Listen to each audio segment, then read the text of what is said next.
Oke, Assalamualaikum warahmatullahi wabarakatuh. Waalaikumsalam. Iya, nih. Pengajiannya kan? Akademi. Kali ini kita akan bahas yang namanya ethical AI. Jadi dari sekian banyak ISO, sebenarnya 42001 adalah ISO yang paling mudah di kalangan ISO yang lain dan juga termudah di kalangan IAC. IAC itu jadi International Electronic Committee. Dan ini yang membawai bagian-bagian tentang IT juga. Nah, ini dia terbit di tahun 2023, ISO ini ya. Nah, kenapa ISO ini lahir? Ini nanti kita melihat di latar belakangnya di balik ethical ini. Jadi kita nggak bahas tentang 42.000 mendalamnya.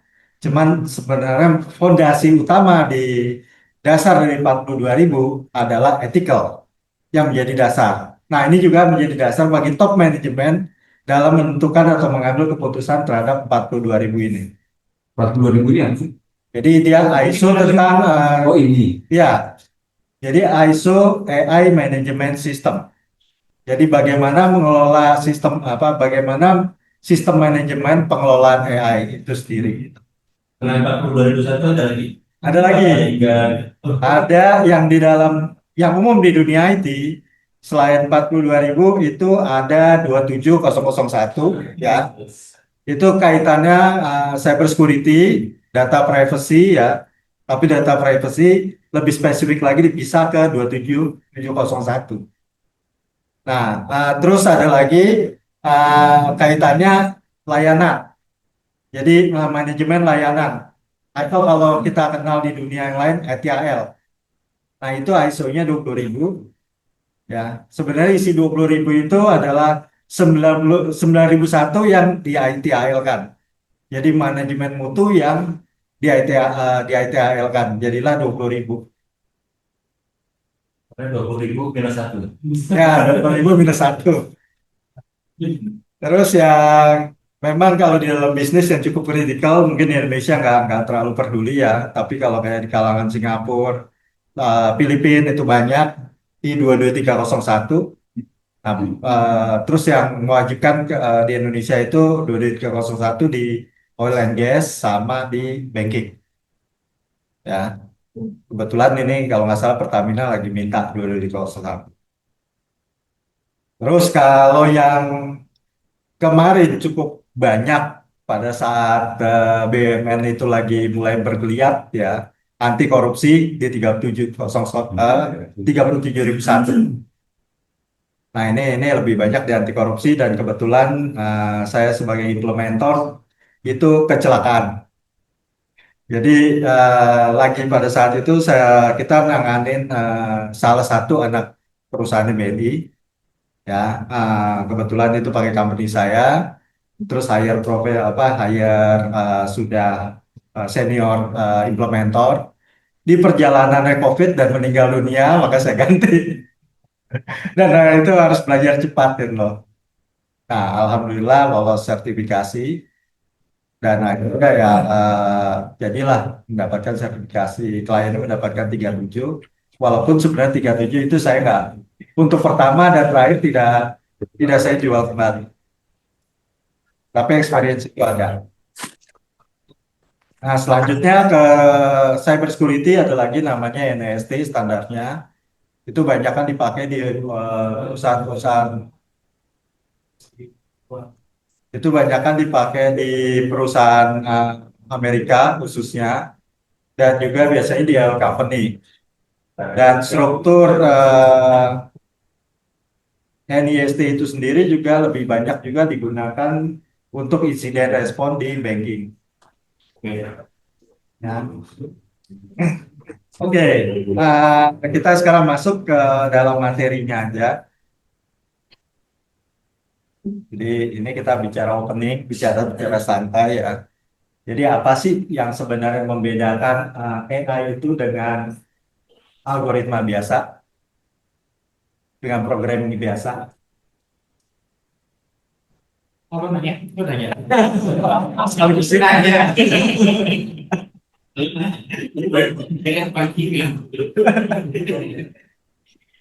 Ya, kayaknya udah pada tua jadi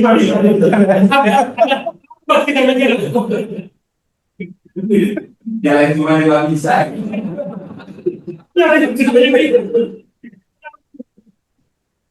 Yang beda ini, yang bedanya dengan yang lain gitu. Nah, Yang itu ada LLM itu ya, large language model itu. LLM itu kan lahir baru tahun 2022, baru. Nah, intinya kan sebenarnya yang namanya mesin berpikir atau AI itu sudah didefinisikan sejak Alan Turing di tahun 60-an. Komputer pertama kali bahwa AI itu adalah mesin berpikir kan. Sementara konvensional algoritmik itu diciptakan oleh kode matematik yang pasti. Jadi kesalahan itu bisa terjadi. Itu kan kalau misalkan kita kesalahan dalam pembuatan algoritma atau kesalahan si programmer. Tapi kalau AI kita kan berhadapan dengan black box yang sebenarnya kita nggak tahu salahnya di mana. Tapi bisa salah. Ya pasti bisa salah. Satu pasti bisa salah. Yang kedua, belum pernah ada yang namanya AI punya akurasi yang sampai 100%. Bahkan LLM pun bisa dikatakan akurasi saat ini masih sekitar 40%. Ya. Jadi belum ada yang bisa bisa perfect sekali 100%. Nah, yang cukup tinggi algoritma klasik kayak mesin deep learning atau deep learning mungkin punya akurasi bisa 80 sampai 90%. Itu yang memang algoritma yang sudah cukup established. Jadi ada yang namanya modeling ya, yang sifatnya itu sudah apa namanya AI-nya sudah diarahkan, tidak dilepas penuh kepada mesin. Nah itu yang cukup safety saat ini. Nah itu yang mendasari perbedaan utama dari AI. Ya. Terus kita mengatakan bahwa the world has changed ya, dunia sudah berubah jauh ya. Bahwa penggunaan AI di dalam organisasi pada tahun 2017 itu masih jauh 20% di core organisasi. Di 2023 itu 55%, 2024 78%. Nah, di tahun ini 88% plus organisasi menggunakan AI. Dan bahkan dikatakan juga ya secara revenue sendiri nilai pasar global itu sudah 391 miliar. Ini dari Founders Forum Group nilainya segitu ya. Ini Nah, evaluasi berarti. Evaluasi. dan prediksinya di tahun 2030 1,81 triliun. Jadi kenaikannya 4,6 kali. Dan perang saat ini itu adalah soal AI. Pikiran sama ini nih. Ya. Salah satunya ya. Kenapa tahu? Itu yang kemarin dia nabrak kampung yang bayangan itu. Yang dia cek jalan. Iya, nggak tahu tuh ya, bukan. Nah, sekarang dunia mengejar di tahun 2030. Siapa yang ciptakan AI terbaik di 2030 karena itu adalah ganti oilnya dunia yang uh, mendapatkan penghasilan terbesar. Nah, untuk mendapatkan itu tercepat berarti mereka butuh energi saat ini yang cukup banyak. Energi yang dihasilkan atau listrik yang dihasilkan paling cepat dari mana? Dari gas. Dari gas. Makanya pembangkit listrik tenaga gas itu semua dikerahkan untuk menciptakan energi listrik yang cukup besar. Karena walaupun penciptaan chip lebih canggih, GPU banyak, ya, data center bisa di-create banyak, cuman energi terbatas. Sementara kalau menciptakan nuklir itu long term, nggak bisa short term. Kita punya panas bumi. Panas bumi pun juga long term, nggak bisa short term. Jadi kalau gas itu bisa langsung dipakai ini. Bisa, dalam 2-3 tahun ke depan itu sudah bisa menghasilkan energi yang cukup untuk menghidupi data center sambil dia meng-create batu bara dan lain-lainnya. Nah itu makanya perang kali ini tujuannya ke sana. Jadi untuk menghasilkan ini revenue yang ini nih 1,87 triliun. Nah ini makanya menjadi AI akan menjadi benar-benar perlombaan besar dalam 4 tahun ke depan. Nah, ya walaupun kita bicara etika AI, untuk menghasilkan AI tidak beretika. Iya. Oke, terus kita bicara tentang AI di sekitar kita lah, yang santai-santai aja. Di mana AI sekitar kita itu sudah banyak. Secara nggak langsung fraud detection itu atau FDS di banking itu juga banyak juga sudah menggunakan sistem AI. Nah, kebetulan untuk banking pertama kali di Indonesia mendapatkan 42.000 kemarin BCA di bulan Januari. Tadinya minta bantuan saya, tapi berhubung informasinya baru kasih 2 minggu. Dan 2 minggu lagi audit. Sementara auditornya lagi terbang dari Amerika kemarin, saya tolak. Orang belum baca dokumen apa-apa, sudah dampingin gitu kan, aneh gitu kan. Nah, itu yang kaitan dengan fraud detection, perbankan, dan fintech. Terus ada lagi chatbot layanan pelanggan, itu hampir sebagian besar AI, dan itu udah banyak Pak, kita rasakan chatbot. Terus AI screening kandidat, HR. Walaupun apa namanya, walaupun tidak banyak dikatakan bahwa SR tidak melakukan pakai AI, tapi kenyataannya ada. Jadi ada beberapa komunitas HR itu udah membagikan skrip-skrip untuk penggunaan AI dan screening kandidat. Bisa nepotisme lagi dong. Sebenarnya masalah nepotisme atau enggak itu bisa diatur di dalam algoritma. Kalau bawa kayak gitu, kalau ada nama belakang ini dimasukin. Ya, Kayaknya digoblokin dikit lagi. Jangan pinter-pinter amat. ya bukan digoblokin, jadi sebenarnya bisa aja diatur dari apa namanya historical model yang diajarkan. Jadi kan kita selalu berpatokan bahwa garbage in dan garbage out. Nah, jadi kalau misalkan kita ajarkan mesin secara garbage, ya pasti keluar garbage gitu aja. Jadi sebenarnya kan dipilih masuk ada satu tabel kosong khusus buat nama titipan. Ya, Itu langsung. Tapi kalau AI screening kandidat ini, misalkan kita bikin CV pakai AI, ketahuan gitu di situ. pada dasarnya karena model atau polanya patternnya itu selalu sama, itu yang menjadi kendala. Satu itu. Terus yang kedua, mungkin ada bias atau bias itu misalnya pergeseran. Nah, itu kadang-kadang bias-bias itu dikumpulin yang salah mau pelajari dan bias. Akhirnya keluarannya polanya semua salah semua. Kita tergantung feeding berikutnya berarti ya. Betul. Nah, terus selain itu yang umum lagi credit scoring ya. Nah, credit scoring sama risk assessment itu pakai AI. Dan juga sebenarnya kalau bicara konsultasi terkait ISO semua berbasis sebenarnya berdasarkan dari resiko. Jadi, nah dari situ sebenarnya kita juga analisa pakai AI dulu. Terus predictive maintenance ya, pabrik, infrastruktur, bahkan di salah satu upstream energi juga dia memprediksi tadi power plant untuk supply listrik ke apa namanya ke logging itu dia prediksinya pakai AI juga loh. Tapi sebenarnya kan namanya learning itu kan individual ya. AI itu sebenarnya individual juga nggak? Jadi misalnya nih kita punya, misalnya platformnya sama gitu, ChatGPT atau apapun gitu. Ya. Tapi kan kita pakai sama kita nih, terus pakai sama orang lain.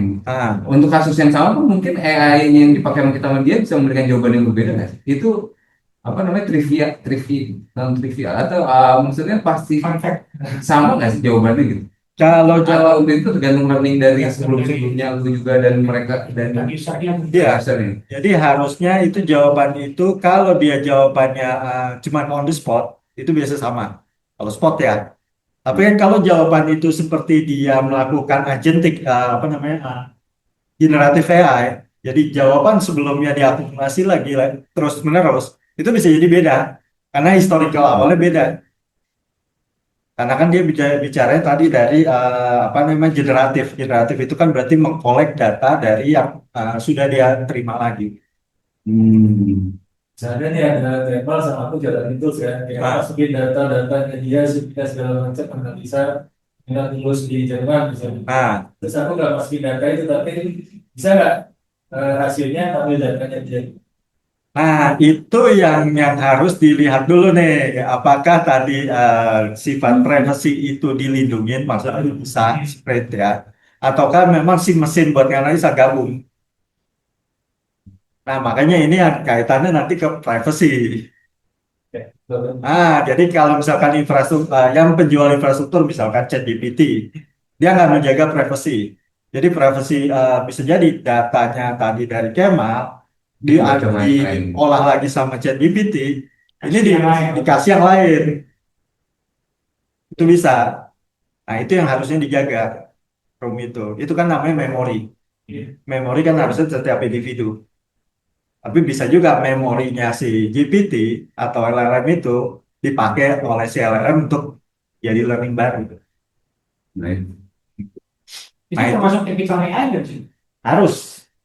Karena itu kan bagian dari privacy. Nah, tahu nih kita kalau chat GPT melakukan itu, begini melakukan itu, atau tidak, gimana? Kan kita nggak tahu nih. Terus Indonesia kan kita nggak pernah baca ya. Udah sih sebenarnya. Teknis doang gitu. Jadi misalkan gue udah apa inputin banyak mengenai itu, gimana cara belajar di Jerman dan lain-lain. Terus data yang gue tanya itu kan sama si chat GPT itu mungkin ditaruh di servernya dia, dikirim atau kan sebagai learningnya dia secara general. Terus nanti ditanya, bahkan gue ngasih CV gue atau hasil karya tulis gue misalnya gitu ya. Terus saya pakai tuh data yang gue ngasih itu bisa eventually ke sana. Tapi kalau personal mungkin berat ya untuk analisa. Tapi biasanya itu udah level komite. Ya contoh nanti di sini ada ini Singapura melakukannya nih. Mana? Nah ini mana nih? Nah ini. Jadi Singapura ini ada komite AI, LLM, ya. Dia memeriksa semua LLM yang ada berdasarkan masalah rasis gender. Jadi ini harus memberikan fairness. Nah, kebetulan case-nya ditemukan. Kalau dia bertanya dalam bahasa Inggris normal. Tapi dengan bahasa yang lain beda jawabannya. Oh, tapi kalau kayak gini berarti harus ada governance dari government ya. Harus ada. Jadi memang pemerintah yang harus mengatur dan Ya, karena apa? Kalau kayak begini, ini impact sosial. Jadi ethical ini berkaitan langsung dengan impact sosial. Kalau didiamkan, kerusuhan sosial bisa terjadi. Oke, terus dari sini kita lanjut ke ada demand forecasting and supply chain ya. Yang pasti selama 6 tahun dari McKinsey bilang bahwa AI ini pertumbuhannya pesat banget. Tapi tata kelolanya atau governance ya belum banyak. Sehingga memang resiko-resiko banyak dimunculkan. Nah, ini saya gambarkan beberapa resiko yang ada ya. Ini kalau kita bicara dark side-nya, 2023 itu udah 149 kasus, di 2024 ada 233 kasus. Jadi ada kenaikan 56%. Impact-nya itu konsekuensinya kaitan hukum, risiko keselamatan ya. Terus kasus yang paling tragis nyawa. contohnya nggak? Ada. Nah itu ya gambarannya. Nah ini dark side. Jadi insiden itu meningkat. apa sih insiden AI? Insiden AI itu nih kaitannya nih. Insiden kaitan reputasi.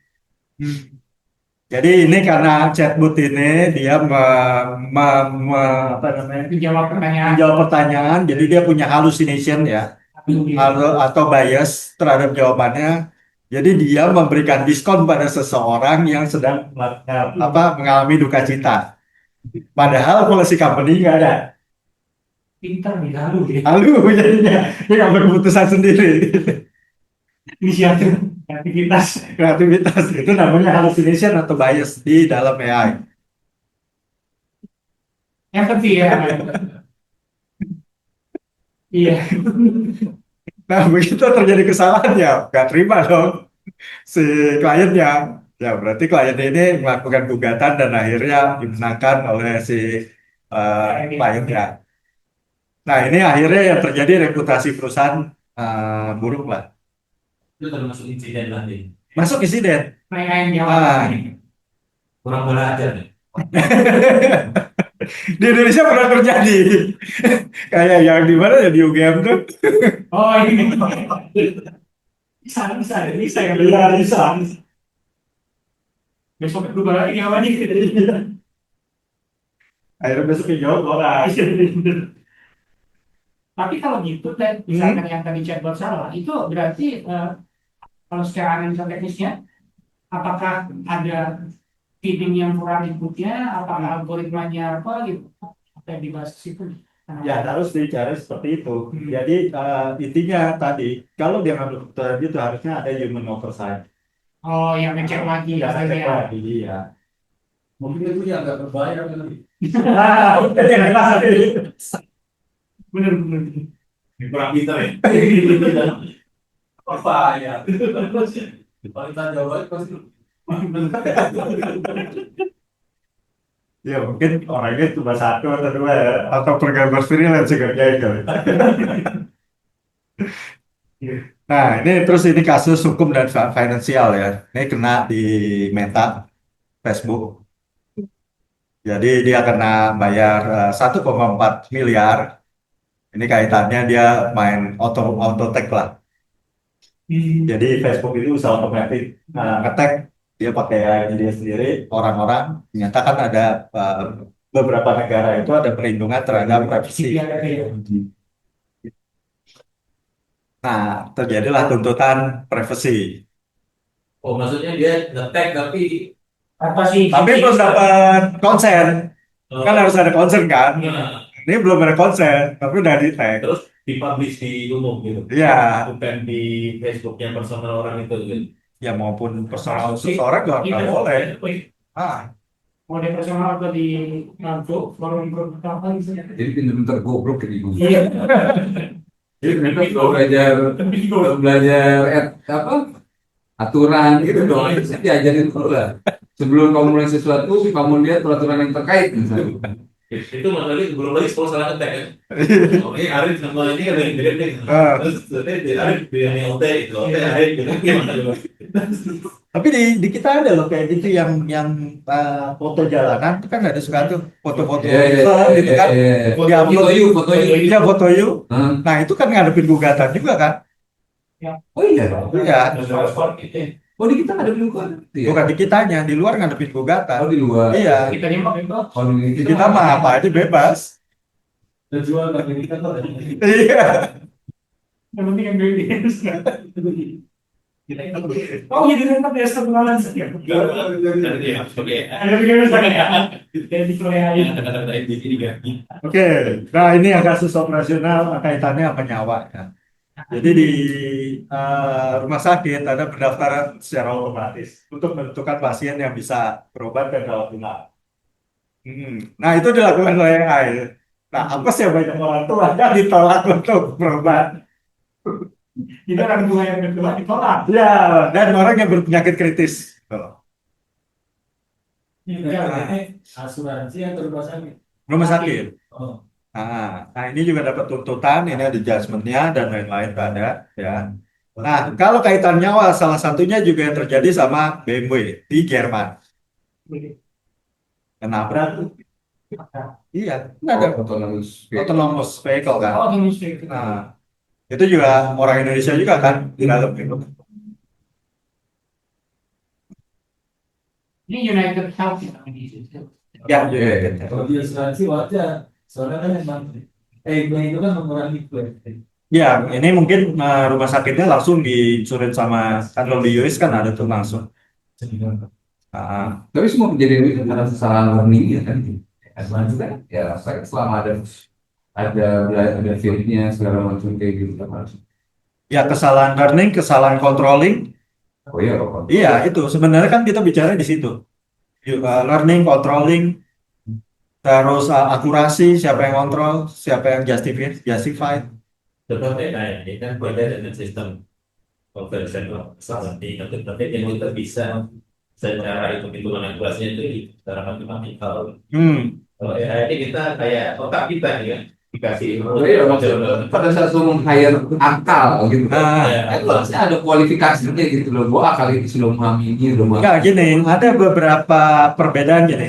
kali ini waktu saat dia awal dilepas ya di Go Live, oke dia sudah mencapai parameter yang diinginkan. Tapi perkembangan zaman atau pertumbuhan pembelajaran itu ini bisa jadi data dia udah terlalu tua, udah nggak relevan misalkan. Atau memang dia mempelajari data di tag sama orang nggak tahu nih, ini udah di tag udah berubah parameternya. Sehingga dampaknya apa yang harusnya itu dilakukan standarnya berubah.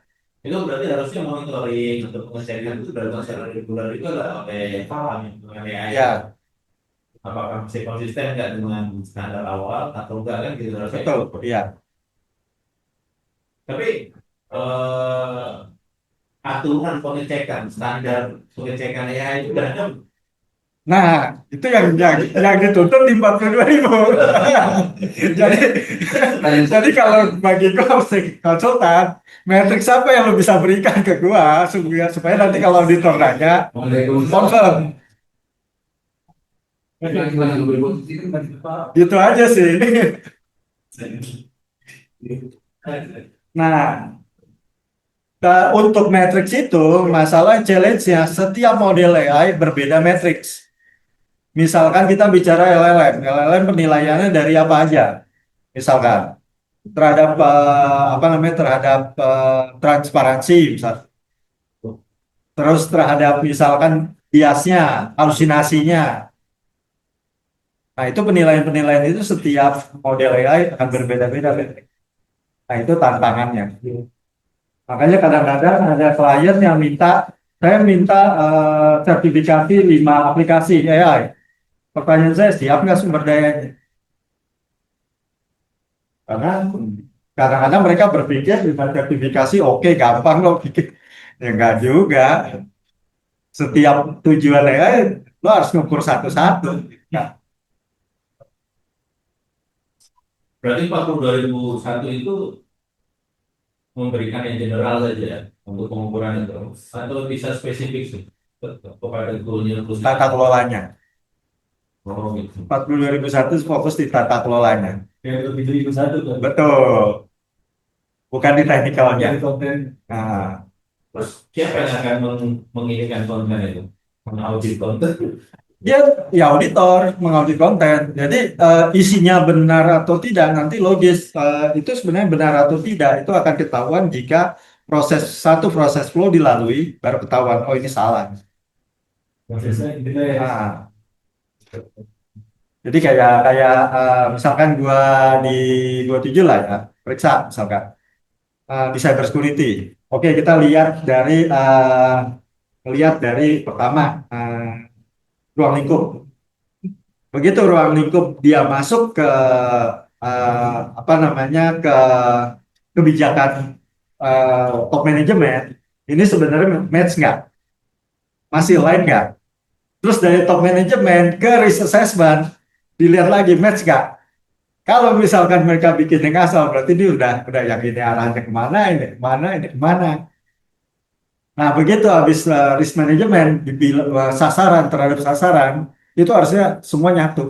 Nah, kalau sasarannya udah beda lagi, berarti ini udah nggak sama. Berarti ada apa? Ada sesuatu.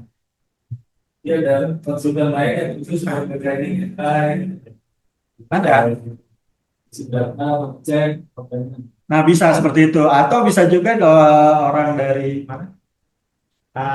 Data science lah. Biasanya kan kalau urusan yang data-data kan data science ya. Kalau yang editornya bisa ada kontrolnya. Iya.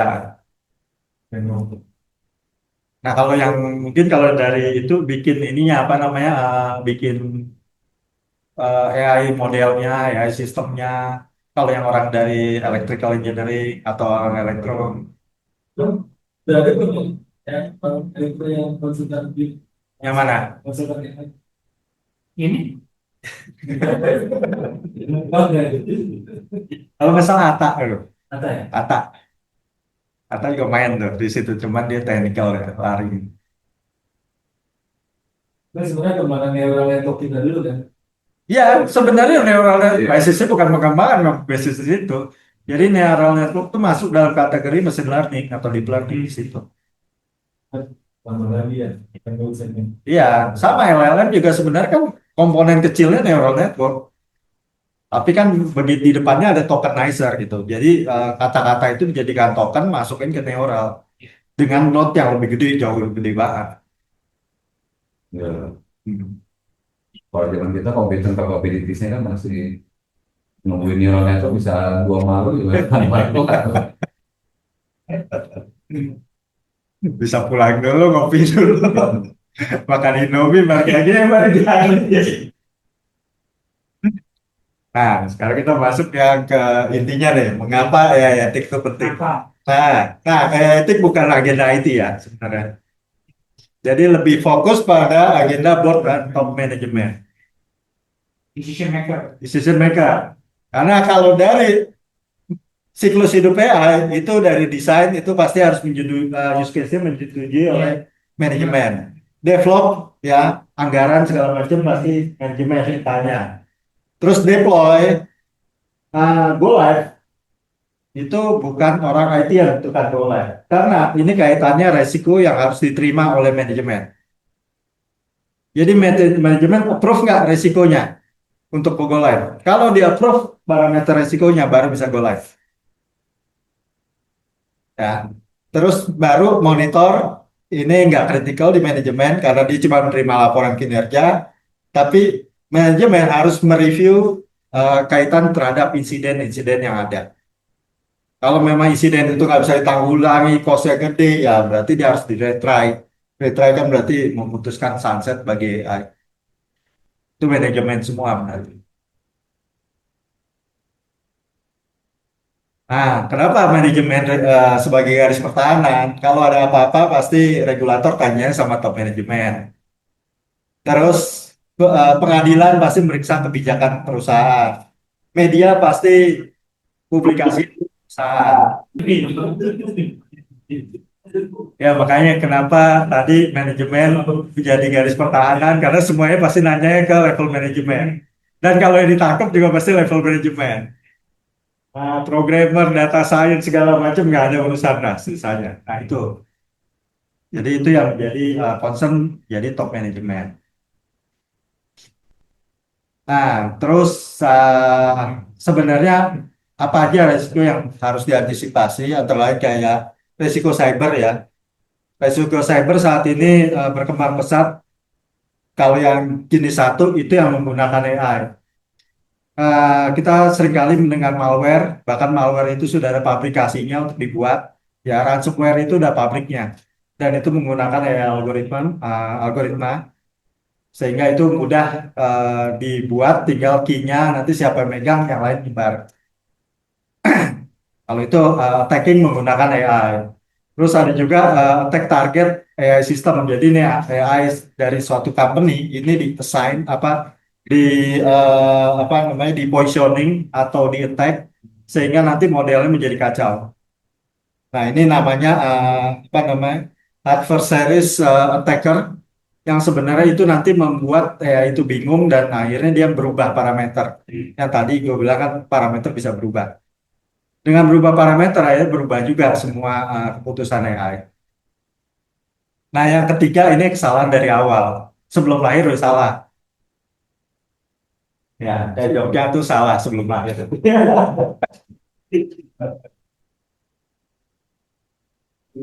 Nah kalau ini juga kita bicara ya berdasarkan dari CISA 2025 ya.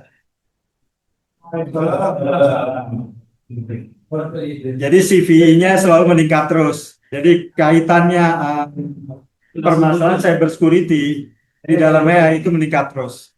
ICS tuh. Hah? ICS. Yes, manajemen. Apa? ICS itu cyber security apa gitu? International Cyber Security. Komputer system.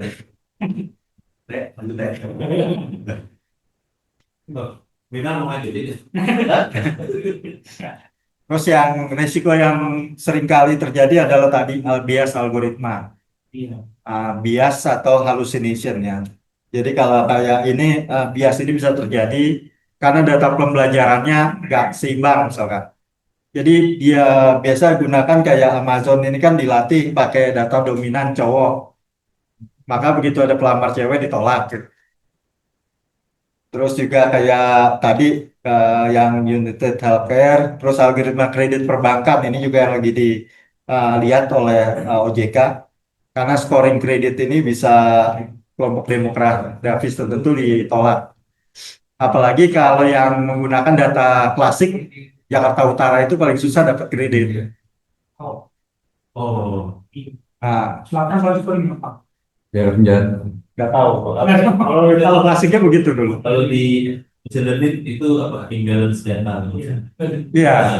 Nah, data setnya imbalance terlalu Berarti besar. input tadi kurang gitu atau input tadi nggak Enggak ada. Jadi lebih banyak lagi bahwa ada sebagainya semua apa. Oh iya. Nah, kalau imbalance itu kalau kaitannya di dalam etik kalau itu berarti dia tidak tidak menggambarkan fairness. Nggak bisa fair ya. Nggak bisa fair. Nah, ini kita masuk ke dimensi etika. Dimensi satu itu adalah dimensi safety ya. Jadi pertanyaan yang sering diajukan pada dimensi ini, apakah sistem AI kita aman bagi manusia?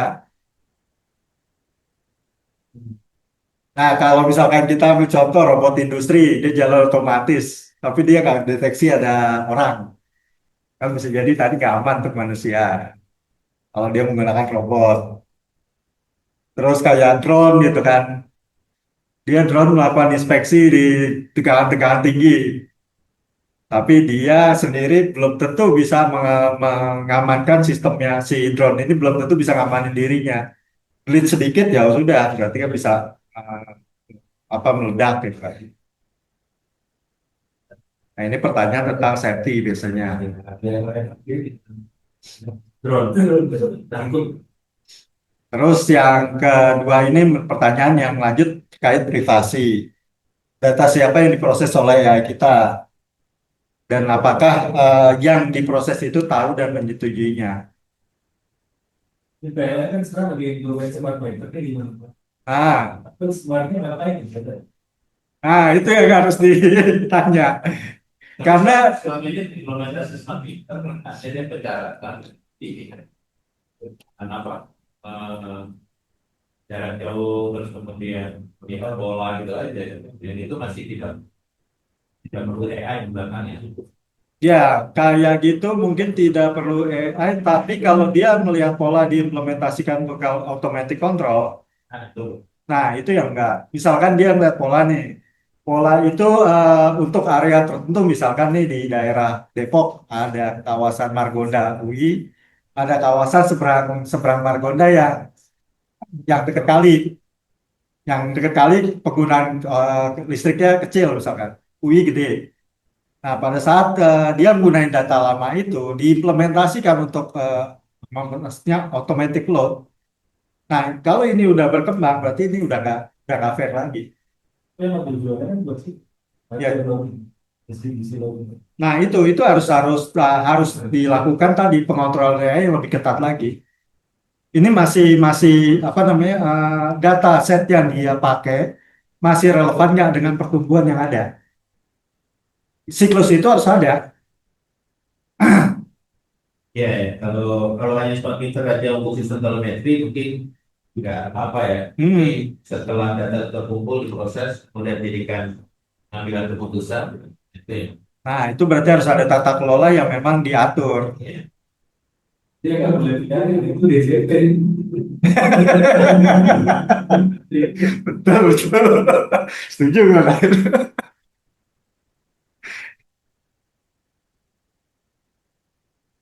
Oke, ini yang kaitan yang berikutnya transparansi ya.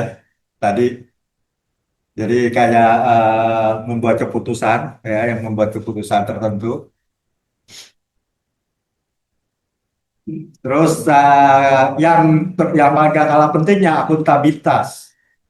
Dimensi akuntabilitas yang seringkali masih dipertanyakan. Kayak penggunaan kayak mobil otonomus gitu kan. Jika terjadi kesalahan, siapa yang tanggung jawab? Biasanya kan yang tanda project. Implementasi AI siapa kan ada projectnya. Nah, Kayak tanda tangan itu juga. gitu. Tapi kalau dasar itu gimana? Yang tanda tangan project bisa. Oh, Jangan dong. Tapi kalau misalkan ya, apa, Repot. emang iya ya? Kan istrinya dipasang siapa yang izinin. Nah, tapi kalau pas saat pengadilan misalkan terjadi kayak kecelakaan, nabrak orang, terus di pengadilan, siapa yang salah? Yang tanda tangan proyek. Saya di rumah lagi ngopi, Pak. Ah, Jadi saat dia di mobil. Nah, pada saat dia menjalankan mobil dengan menggunakan air itu yang punya mobil itu siapa? Buat mobil itu jalan dengan air siapa? ah. Menangan. Ini siapa yang dulu? Lokasinya di mana dulu nih kejadian? Kalau di Indonesia sebagiannya ribut-ribut jadi triliunan, ada audit BPK, itu yang salah orang yang pinggir jalan. Gitu. Jadi kalau itu tanya gimana dulu? Ya, itu masalahnya. Kalau hukum itu pasti akan menemukan jalannya lah, siapa yang akan disalahkan gitu. Jadi ini pakemnya begitu. Ah. Udah ada contoh negara deh. Hah? Nanti regulasi AI gitu yang udah seperti inilah ini ya. Belum, makanya ini yang menjadi bahan topik di dalam etika. Jadi salah satu yang harus dipertanyakan akuntabilitas. Selama akuntabilitas nggak bisa ditemukan atau masih bias, itu nggak bisa diimplement. Kalau di BUMN tadi kan yang mana? Kalau di swasta, nah ini takutnya orang IT-nya ya Pak. Udah ada kasus tuh. Belum ada. Ada nih, kasus. Misalnya laporan maintenance misalnya, Nah.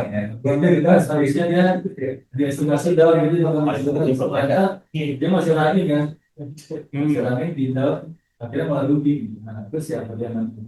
Nah, makanya itu disitulah kenapa perlunya ada tata kelola AI sehingga nanti yang tanggung jawab itu jelas. Kalau misalkan nanti terjadi ya, misalkan tadi mobil menabrak itu kan harus di-trace tuh. Pertama, apakah tadi mobil kurang pembelajaran terhadap perubahan kan? Ya itu kan berarti ada siklusnya, semua ada siklusnya kalau di dalam AI system kan. Terus senjata itu kan baru siapa yang bersalah itu adalah yang memegang dan menarik waktu, bukan yang membuat dan melatih Ya kalau kayak mobil sekarang, kayak Transmart mobil sekarang gitu. yang naik mobil itu aduh. Dia nyalain mobil nggak ada orang gitu. Orang semua mau nabrak dia nabrak gitu. Ya, mungkin kayak MCAS deh, yang Boeing, yang mungkin bukan AI, kan itu Boeing kan, itu kan program kan, software yang disalahin bukan softwarenya kan, bukan si programmernya, tapi si Boeingnya harus bertanggung jawab. Ya kalau bicara itu kan memang si Boeing. Nah, BMW ini ada apa ini juga logikanya, gue tetap harus si company-nya. Enggak, karena dia fix program. Karena dia bukan fix program. Dia belajar lagi. Nah, belajarnya ini kan dia harus siklus itu harus diatur. Jadi AI bisa dianggap sebagai makhluk ya. Iya, betul. Jadi kayak gini nih, lo beli mobil dari BMW, Nah. ya kan itu program awal kan. Nah, Terus setiap hari beli kantor, Iya. terus lewat kerjanya macam-macam, segala macam kan. Nah, ya, lo apa namanya sih, misalkan lo beli yang punya patennya siapa? Ini punya patennya misalkan Cisco. Lo punya Cisco. Kalau dia mirip sama orang tuh akan umur 2 tahun, mereka lari beberapa jalan, tabrak, Ya, nah yang salah siapa? Harus menunggu si anak itu, akhirnya salah maknya. tapi kan Iya, belum bisa makanya. berpikir. Untung ya belum di sana. Kalau kamu sekalian dulu gue. Ini masa depan itu orang kayak gitu. kan robotnya Cina udah bisa Iya. udah bisa bagus. Gak bisa nendang kalau gitu.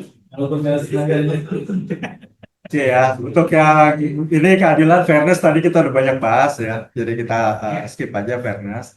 Nah ini udah bagian penutup. Nah kalau kaitan di Indonesia regulasi masih baru segini, baru ada 4 ya, kaitannya dengan Seranas ya, 2020 sampai 2045. Jauh. Siapa yang ngeluarin ya? Harus Iya, kerjakan enak. Kemarin Bappenas. Kalau strategi nasional kan saya buat roadmap ya. Roadmap, iya. Roadmap nih. Harusnya roadmap itu bergerak, Betul. tapi ini kan nggak ada pergerakan. Ya. Bahkan gambarnya juga udah nggak jelas lagi. Oh bisa bagaimana gitu. Terus yang pasti OJK dan BI udah keluarin regulasi yang kaitannya implementasi AI untuk perbankan. BSSN keamanan sistem berbasis AI dalam infrastruktur kritis ya, critical infrastruktur. Terus Itu critical infrastructure contohnya apa? ya salah satunya kayak contoh Pertamina itu ya. Oh, oke. Terutama yang eksplorasi itu khususnya di data center itu masuk kritis. Kayak gitu. Data pribadi. Oh, Perlindungan data pribadi. privacy ya. Nah, masalahnya kan kalau kaitan ini orang aja nyebarin bisa kena denda. Kalau dia masukin kayak jangan-jangan dia apa namanya menyimpannya lebih lama lagi, ngetesnya lebih lama lagi. Tapi kalau seandainya dari awal AI learning paling utamanya adalah mempelajari hukum gitu semua yang terkait gitu. Nah, Dia berjalan yang melenceng juga tadi. mungkin bisa kalau misalkan memang nggak ada konvergen di antara hukum itu. Hukumnya. Contohnya kayak Tapi gini. kita kasusnya juga macam-macam. Hasilnya kayak anomali gitu kan. Dan kemudian itu gimana kalau ibu jadi gitu? Oke, kayaknya ini udah bagian diskusi lah. Kalau diskusi. Oke, ini udah question and answer ya berarti. Jadi monggo mau ada yang itu. Tadi sih udah nanya semua ya. Iya. Dilanjut lagi. Tapi mungkin yang pertanyaan Omar yang itu ya, di belajar hukum gitu ya. Mungkin contohnya kayak Ultron ya. Avengers tuh. Kan si Iron Man bikin tuh. Si Ultronnya lebih, udah kalau mau nggak ada manusia, aku mau bunuh dunia semua. Jadi dia kayak mikir sendiri untuk cari solusi. Nah, nggak tuh kayak gitu. Nah, itu namanya full autonomous. Full autonomous di dalam kerangka kebijakan AI OECD atau negara manapun itu belum diperbolehkan. Tapi bisa untuk secara teknologinya. Memungkinkan aja. Pokoknya agentic AI ya. Dalam klasifikasinya itu atau jalur yang Enggak, itu full autonomous. Nah, ini memang kalau yang kaitan-kaitan seperti apa namanya full autonomy. Full autonomous saat ini memang dibatasin karena manusia harus ada pengambilan keputusan pada tahap akhir. Karena kalau bicara tadi kaitannya tanggung jawab, pertanyaannya siapa yang tanggung jawab? Apapun alasannya kesalahan dibuat AI pasti yang tanggung jawab perusahaan dan manusia yang bertanggung jawabnya. Top manajemennya yang pasti tanggung jawab. Kalau misalnya itu kan jualan software yang mengandung AI solution lah. Nah, Cuman nanti kalau misalnya udah di-implement di usernya gitu, terus habis itu dia mengeluarkan ekstensi tapi salah. Ini gimana? Itu jadinya boleh dari kontrak apakah itu bisa dibikin proses si pembuat software? bisa. Bisa. Bisa. Makanya dari sisi lo kan membuat software, tapi sistem learningnya bukan di kliennya, tapi di sistemnya. Oh, di klien. Yang salah di klien. Karena lo kan cuma menyediakan kayak apa namanya frameworknya aja. Sementara data pembelajarannya kan mereka yang ngatur. Nah, di sisi lo kewajibannya adalah tadi membuat AI impact analysis terhadap aplikasi yang lo punya. Jadi impact-nya apa yang mungkin akan terdampak untuk si klien ini. Si klien harus bikin lagi impact analysis turunannya yang dari dia. Kan lainnya kalau selama ini kalau gua mesti analisis lagi kita baru pakai AI. Ya, sama jadi kayak gini waktu saat bikin data saya, bikin ini nih, bikin direksi bank lah. Dia punya DRC, dia punya DR sama DRC. Terus dia backup, dia harus backup kan? Karena terakhir harus di backup kan? Terus dia bilang, buat apa DRC kalau gua harus backup lagi? Sama kan? Beda. Kenapa beda? Gue kan udah backup, kemudian ada DRC, ngapain gue backup? Kalau backup itu lebih ke arah secara logikal, maksudnya datanya kena poison lah. Tapi kalau dia itu kan buat semua yang technical, kan physical. Misalnya kesambal petir, hancur, di sini masih itu. Tapi kalau di kantor pusat misalnya ada yang hapus data, itu kan kesimplan kan. Kalau misalkan di area posisinya asinkronus misalkan, aktif standby. Bisa kejar, tapi yang lebih backup. Hah? Karena mereka itu dari kemarin posisi datang itu udah teraudit ya. Jadi di start posisi itu habis itu semuanya manual. Ya sama sebenarnya jawabannya sama yang tadi lu bilang buat apa deh kalau itu kan bisa lu jawab gitu juga. Oke, teman-teman, ada pertanyaan lagi? Online tahu. Oh, yang online, ada yang mau bertanya di online? Ada. Ada yang mau bertanya? Kalau ada yang mau bertanya, silakan langsung buka mic aja dan bisa langsung bertanya. Batasin nggak? Jam 6. Ya, kita sampai jam 6 rencananya ya, teman-teman. Karena setelah ini akan ada kultum dari Ustadz Mas Ruri. Dari teman-teman di sini ada lagi pertanyaan ya? Oke, berarti.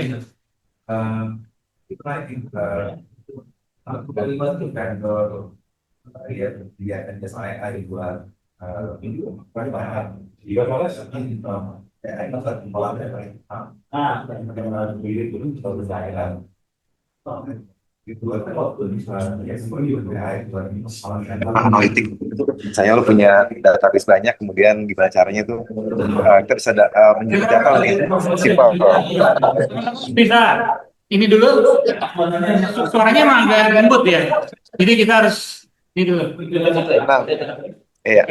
Nah, dengan adanya ISO ini, apakah si perusahaan ini harus comply buat dia mengimplementasikan AI yang dijual ke satu customer itu?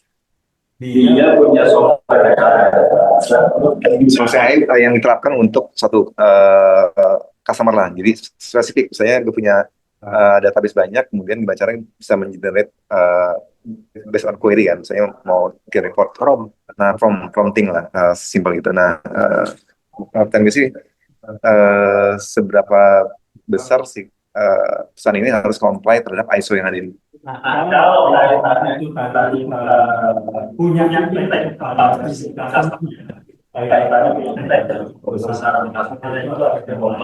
khususnya terhadap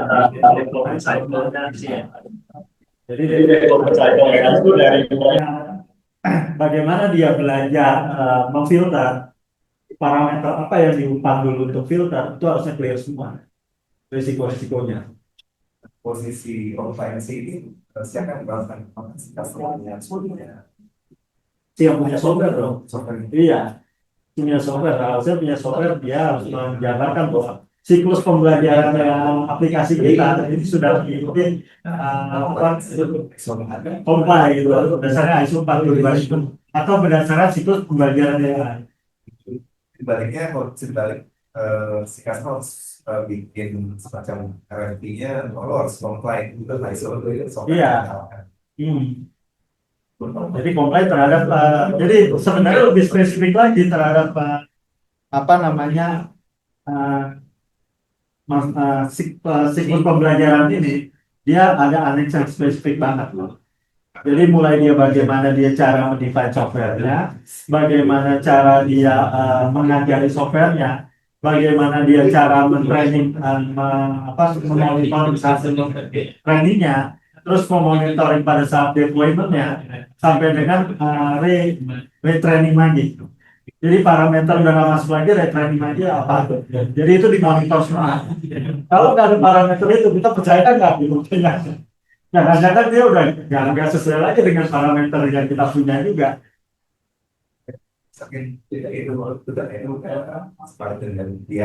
Betul ya, kita kan yang sebagai customer memastikan bahwa kalau kita kasih data sebenarnya akurasi dia berapa sih, bias yang bisa diukur berapa sih. Nah itu sih.